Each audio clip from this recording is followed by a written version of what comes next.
يا طالبا جنات عدن إنها قد زينت بالروح والريحان. وحد لربك إن أردت دخولها، واصدح ورتل آي ذا القرآن. والبر بالأبوين يوجب جنة، والوصل بالأرحام والجيران. أما الصلاة فهي نهر دائم يقضي على الآثام والأدران.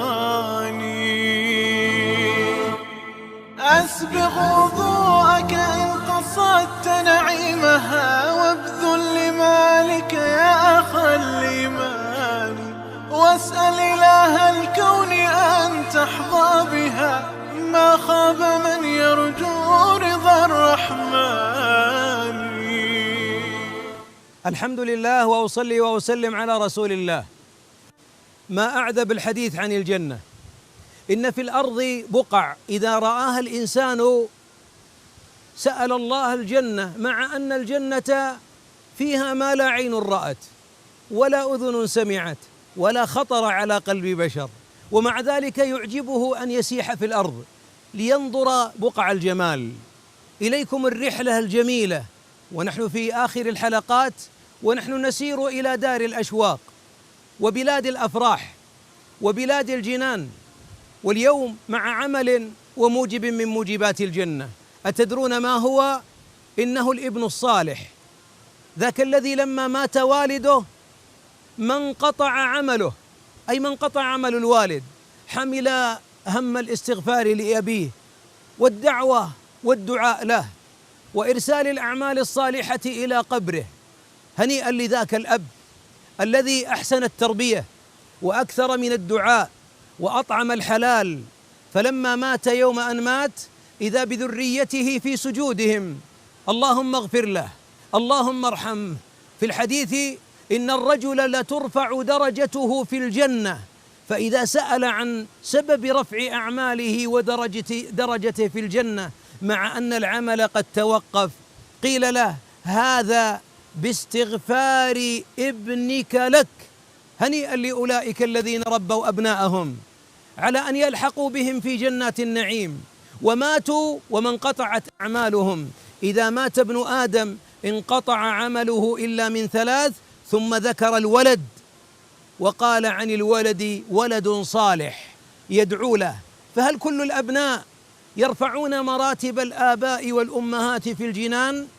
والله إن تربية مادية حقيرة تربط الابن بالدنيا، وينسى بعد موت أبيه أن أباه تحت الأرض لربما يئن، ولربما القبر اختلفت أضلاعه فيه. أتدرون إن من الآباء والأمهات من ينعم وقد كان يعذب، ومن كان قبره قد اختلفت أضلاعه من ضيقه، فإذا هو يوسع، وإذا هو في أول الجنة، وإذا رب العالمين يرفعه في أعالي الجنان بسبب أنه ورث، لم يورث عمارة ولا بيتا ولا مزرعة، لكن ورث لنفسه علما صالحا في قلب ابن وصلاحا في قلب ابن.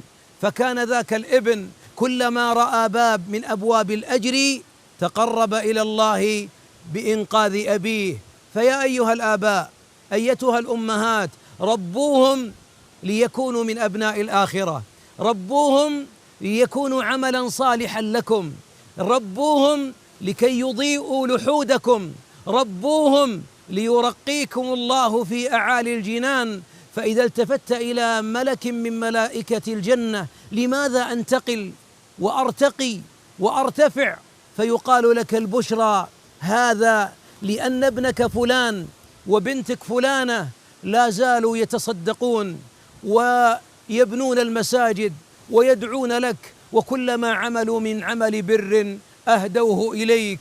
هنيئا لك أيها الأب وأنت أيتها الأم، إن كان أكبر همكم الآخرة، أكبر همكم الجنة، فادخلوا الجنة بسلام آمنين إن كان لك ذرية صالحة تدفعك إلى الجنة بصلاحهم ودعائهم. اللهم أصلح ذرياتنا يا رب العالمين.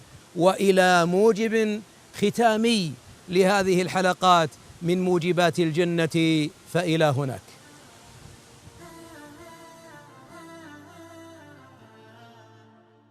الحمد لله. هل هناك طريق بين البساتين وبين الشلالات وبين الخضرة في جنات النعيم يسيرها العبد وهو في الدنيا؟ نعم. أتدرون من الذي يسير في طريق معبد إلى جنات النعيم؟ إنه من يعود مريضا. إن عائد المريض في خرفة الجنة، أي جنى الجنة، وتأمل ما في الجنة من نعيم ومن ثمار ومن بساتين ومن زهور ومن قطوف دانية ومن فواكه، يكون الزائر للمريض يخوض فيها. الله أكبر. إن من موجبات الجنة عيادة المريض، والمريض الذي نعوده معاشر الأحبة الفضل لله ثم له، لأن مجرد عيادته وأنت محتسب تخوض في الجنة وتعيش في بساتينها وأنهارها وفواكهها وجمال طيب ريحها، فهنيئا لمن يعود المرضى. بل من عاد أخا له في الله ناداه مناد كما ورد في الحديث: أن طبت وطاب ممشاك وتبوأت في الجنة أو من الجنة منزلا. كم من مريض علمنا بمرضه وتأخرنا في عيادته حتى نقها وشفي وخرج من بيته أو من المستشفى، وفاتنا السير إلى الجنة عبر عيادة ذاك المريض. بل هناك فائدة لمن عاد المريض، وهو من موجبات الجنة أي من أسباب دخولها، أن من عاد أخا له في الله في غدوة أول النهار ما يعطى، من الذي يشيعه؟ 70,000 ملك حتى يمسي. وإن عاده في المساء أي في العشية شيعه 70,000 ملك حتى يصبح.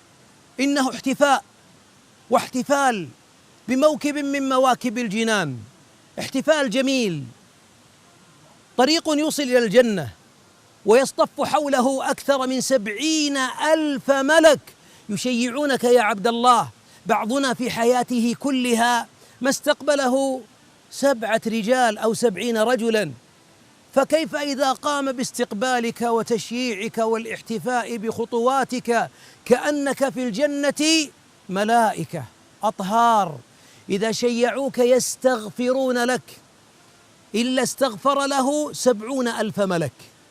وهذا الاستغفار من ملك واحد نتمناه جميعا، فكيف إذا كان الاستغفار من 70,000 ملك في صباح أو في مساء؟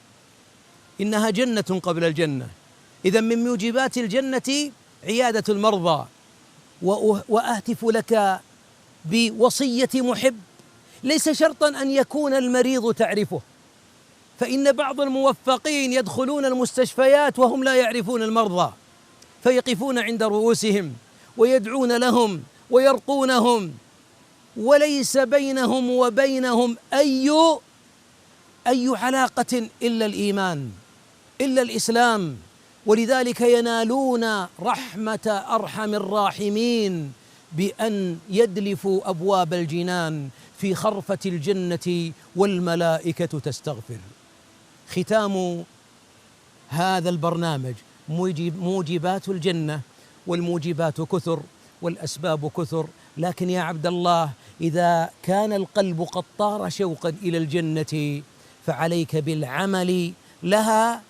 ونودوا أن تلكم الجنة أورثتموها بما كنتم تعملون.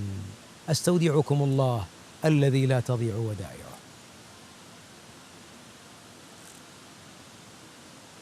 يا طالبا جنات عدن إنها قد زينت بالروح والريحان.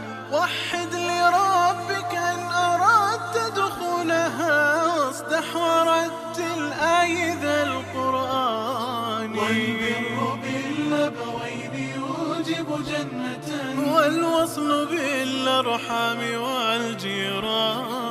أما الصلاة فهي نهر دائم يقضي على الآثام والأدران.